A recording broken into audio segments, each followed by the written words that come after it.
Hey guys, how's it going? It's Al, week 16 on FanDuel. We're going to take a tournament look at building a lineup here. That means that we're going to try and get some stacks. We're going to try and get a secondary stack into this lineup.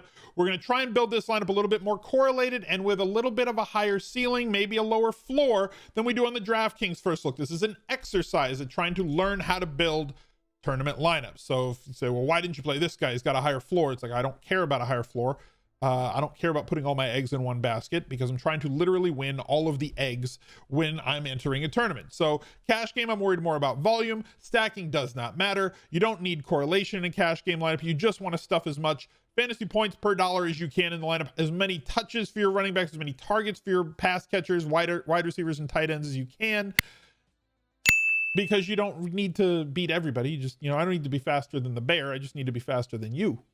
In the tournaments, you do need to be faster than the bear, your friend, the bear's cubs. You need to be faster than everybody to win the money in the tournament. So to do that, we try to correlate our lineups in order to give ourselves a better chance of getting to the top of the sheet. So if you guys would drop a like on the video, subscribe to the channel, ring the notifications bell, I would greatly appreciate it. If you leave a reply down below, give me your favorite stacks, because we're not going to be able to do a top stacks video this week because of Christmas Eve and Christmas being on Thursday and Friday. So it's a bit of a condensed week in terms of content for me. So we're not going to be able to do top stacks. I'm sure if you jump over to Discord, there's a link down below in the description. Just jump in Discord, because that will give you people to talk about this stuff with pretty much every single day. And with NBA starting, we do have NBA channels. There are free channels if you're not a channel member here or a sub on YouTube. But if you wanted to click that join button, pay the $5 a month, you get access to the VIP rooms over in Discord. When you link your two accounts, Discord to YouTube, you get a nice little VIP badge next to your name that will grow with you the longer that you are a channel member here on YouTube. And you get some of the great emotes that we have in this community. So without any further ado, let's just get right over to the FanDuel first look. And as you can see with the cover boy, you pretty much know where I'm going with quarterback this week. And he's been an absolute stud, and he's priced below as the 5th quarterback on the slate. And his stacking options are not expensive. Like, they're not prohibitive pretty much at all. And the bring back plays with Dallas, also not all that prohibitive. So I'm not saying he's the only guy that you can stack with. I do think that this week's slate, right? This is a really weird slate. Taking a look at the games, right? Atlanta, Kansas City, Indy, Pittsburgh, two kind of toasted quarterbacks in that one. Jets against Cleveland, not going to be a lot of throwing there. Cincinnati and Houston, Deshaun, maybe. Like, I'm just not.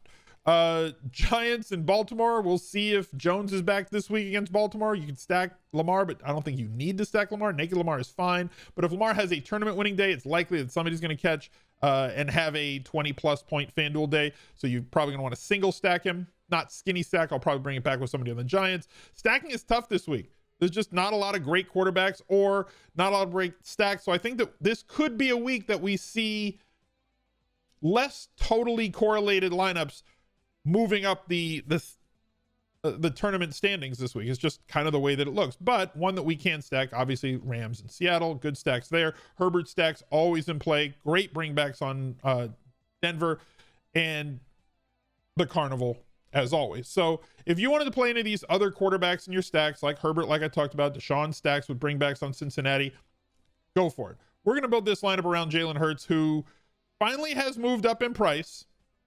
Not expecting like 40 fantasy points out of him, right? So let's just get that out of the way first. But at 8,200, he gives us a tremendous floor with the amount of times that he is going to run the ball. 10+ rushes expected every single game. Some of those coming on design runs, some of them coming on scrambles when he gets pressured. If he gets pressured by Dallas, Dallas has done a pretty good job of applying quarterback pressure, at least over the last 3-4 weeks. But this offense for Philly has looked a lot better with him at the helm. They've just kind of gelled. Every single piece on the offense looks better. Clicking on this game just to kind of consolidate. His wide receivers, we have to monitor Jalen Reagor as the week goes on. We have to monitor Michael Gallup as the week goes on. Both left the previous games with injuries. Greg Ward at 5,500 did have himself a very nice day, especially on FanDuel, considering that he did catch 2 touchdowns. Only had the ball thrown to him 5 times, only caught for 15 yards. We've seen him have big days in the absence of pretty much everybody else, but I think that these 2 touchdowns are going to be a little bit of pyrite, a little bit of fool's gold, that people are going to flock towards Greg Ward because he had that big-ish game at salary last week, and he's not going to score 2 touchdowns every week. So that being said, watch him score 2 touchdowns this week. Touchdowns are fluky. I don't think that it's something we can bank on. So for me, I want to go where I can bank, and that's going to be at tight end. Whether you're going to go with Ertz, whether you're going to go with Goddard. Goddard's been the one that's gotten the more steady usage recently. 6 targets, 10, 7, 6, 8 over those last bunch of games. I like the way he's being used. And he dropped a touchdown in this game that would have made this scoreline look a lot different. So we can buy low here in terms of percentage, because I think that a lot of people are going to be off of him. The game log watchers, right? The people that just look at this and say, well, he hasn't scored 10 FanDuel points since against Seattle. And you know how bad Seattle and Cleveland are against tight ends. He's kind of dusty. He's not good. And whatever. I'm stacking Goddard at 5,700 with Jalen Hurts in this spot. Hoping for the big upside here at a lower percentage. And we're going to kind of try and buy the dip here. That leads us to wanting a bring back player. And for me, if you wanted to go at 600 more for Amari Cooper, I'm fine with that, right? If you're CSU Ram, that's probably where you're going to be going, like 100% of the time. He has big time upside with Gallup out. Him and Lamb's playing time, routes, snaps, they've been good the whole time, but like their target percentage will jump if Gallup is out. Yeah, you could probably get a little bit frisky if you wanted to with like said Wilson at close to minimum salary in the case that Gallup is out. But again, that's something we're gonna have to monitor. For the sake of first look, I'm gonna go with CeeDee Lamb. This is my primary stack. Jalen Hurts to Dallas Goedert, bring it back with CeeDee Lamb. I love the prices here. The quarterbacks are all kind of, so we talk about quarterback scoring being a very tight band. When you get out of the really high-priced quarterbacks like Mahomes at 9,400, which is extremely restrictive, you get down to like 8K, and like everybody's just in this range. They're all squished on FanDuel into this very tight range. And you go from like Trubisky at 7.2, you're paying like 1,000 different between him and Goff and Roethlisberger, who looked horrible on Monday night. Baker, who's looked really good recently, but like they may just run the ball the whole game in this spot. And Chubb is priced to a point where he may be a little bit restrictive on FanDuel as opposed to on DraftKings, where he's very gettable.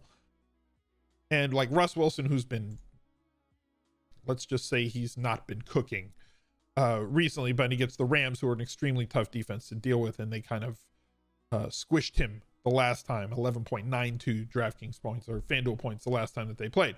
So for 8,200, I get Hurts with a much higher floor than any of these gentlemen that are not priced too far below him, as well as possibility for upside with rushing touchdowns and passing touchdowns as well. So let's go to a secondary stack here, and I'm going to go over and pay up. Now, if you wanted to open up tight end in flex for Kelsey, I'm fine with that, but I'm going to go to this Atlanta KC game.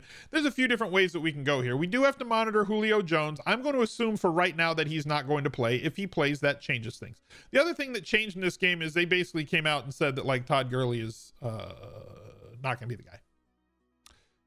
So yeah, it's going to be the Judge Ito at 5K. So like there's a lot of like vomit value on this slate this week, especially on FanDuel. I think that you can avoid most of the vomit value on this slate this week by just paying up a little bit at running back. So we'll see where we go with it. But I want to plug in Tyreek Hill because I want the upside here, right? So yes, we know that at 9,400, you've got a lot of downside here. He's not going to be a cash game play for you at 9,400, and that in and of itself, based on the fact that he is not going to have that really good floor, he's not going to project very well on a point per dollar basis, but very few wide receivers has as much upside as he does, and he can do it on one play. Let's say he catches like he did this week, right? He gets a touchdown and like 50 something yards for 14 points, and then somewhere in the second half he bombs for a 70-yard touchdown. That completely changes the game in just one play. So Tyreek Hill always one play away in a game that they project for a ton of points in this one. Let's see. They've got favored by 10 with a total of 53.5 in that game. The Chiefs are basically, their games are always over totals of 50. They've always got a team total of somewhere around 30. So 4+ touchdowns expected from them pretty much every single week.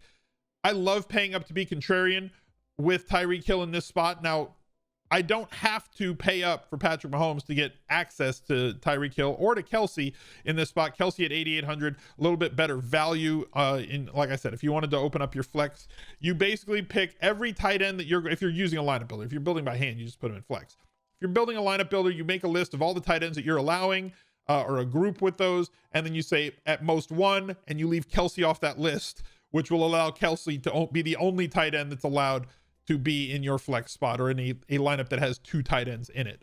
So with Tyreek Hill in that spot, and assuming that Julio Jones is going to be out this week, we at least know that Gage is going to play a bunch of snaps, run a bunch of routes. You guys know how I feel about him. He's definitely not a game changer, but we did have a really good game from Matt Ryan last week.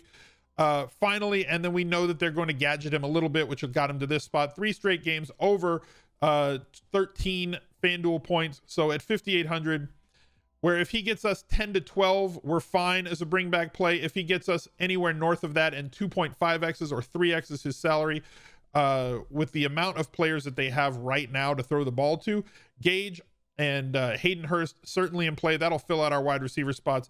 Let's just put in a cheap defense. Just for defense's sake, we'll come all the way down here. There. I didn't even look at who it was. I'm just putting in a cheap defense. So now we got running backs, right? As I said before, Nick Chubb. Love Nick Chubb this week. Love Nick Chubb pretty much every week on FanDuel. More than I like him on DraftKings because it's more touchdown dependent. He's scored touchdowns in 5 of the last 6 games that he has played. He gets a fantastic matchup this week against the Jets. They're just the team that wants to give him the ball 15 to 20 times a game on the ground. They're throwing to him a couple of times a game, so not much upside in the passing game there, but big time, big play upside against the Jets defense that is ill-equipped to stop him. But we've already paid up to be contrarian at wide receiver with Tyreek Hill. If you want to come down and come looking for like a cheaper wide receiver secondary stack and allow yourself to pay up at Nick Chubb for a little bit more price certainty or volume certainty, then I'm definitely okay with that. Where I'm going to start is with David Montgomery, who's been absolutely electric for the last 4 games against 4 bad run defenses, and now he catches just another great matchup against Jacksonville, and they're going to lean on him because when Mitch Trubisky is your quarterback, you kind of need to establish the run to take some of the pressure off of him, and that's just what they've been doing and giving the ball to David Montgomery, and he's been doing a great job at doing the things he's good at. David Montgomery is very slippery. He's very good at breaking tackles, extremely elusive. And now that he has been given the ball a ton recently and squaring off against defense that are bad at tackling, who allow a lot of yards before contact while also allowing a lot of yards to running backs after first contact, that's exactly the matchup that David Montgomery can shine. The second running back that I wanted to go with, as I said, running back is very, very ugly this week, to say the least. So I'm going to go with somebody else that I know what his volume is going to be, playing at home in a game that they're favored. We know that he should approach or exceed 20 touches, as well as giving us that floor, even in half PPR. You don't have to worry about bonuses, right? So like, I don't think he's going to get us a 100-yard bonus on DraftKings in either category. And while he's more valuable because of that PPR, he loses the 3-point possibility for a bonus. He's just not somebody who gets you 100 yards rushing or 100 yards receiving on a pretty consistent basis, but he has a really high usage in the passing game. So I'm expecting somewhere around a 17 to 20% target market share for Austin Eckler. And even in half PPR, that does add up. I'm chalking up that game against Las Vegas as an anomaly. I think he's going to get back to that range where he scores us 16 to 20 FanDuel points. And if he gets in that range and 2.5x is his salary in this spot, absolutely love it. That leaves us with 6,900, a very nice price for a flex play. You can go with pretty much anything that you want here because you can afford basically everything. So Tyler Lockett against the Rams, probably not. Mike Davis, Cooper Kupp against Seattle, I don't hate it. Juju, you want to dance in the center of your living room and post it on TikTok, fine. David Johnson coming off of a really big week where he had this outlier 11 targets after not seeing any more than 4 targets in any game before on the season. They have to throw the ball to be effective in that spot. Hilaire is going to be out this week. Gibson may be back in this week. And there's a lot of cheaper options, like I said, like Le'Veon Bell. You can also go with Tony Pollard in this spot. I'm going to go with basically I can just plug in anybody here. I'm going to go a little bit off the charts. I'm going to go back to Cooper Kupp because I do like him a lot. If you wanted to pay up more at defense and come down to one of these other running backs, you certainly can, to go get Le'Veon Bell or Tony Pollard, or if you think that J.K. Dobbins is going to exceed 15 touches in this game, feel free to go for him. It's a tournament. As long as you believe that they've got 20-point upside, it's somebody that you want to bank on. So there it is. Jalen Hurts to Dallas Goedert, bringing him back with CeeDee Lamb. Secondary stack of Tyreek Hill to Russell Gage. Montgomery, Eckler, Cooper Kupp as my 2 running backs in flex, and plug in whatever defense you want. Look out for another video right there. He's a legend.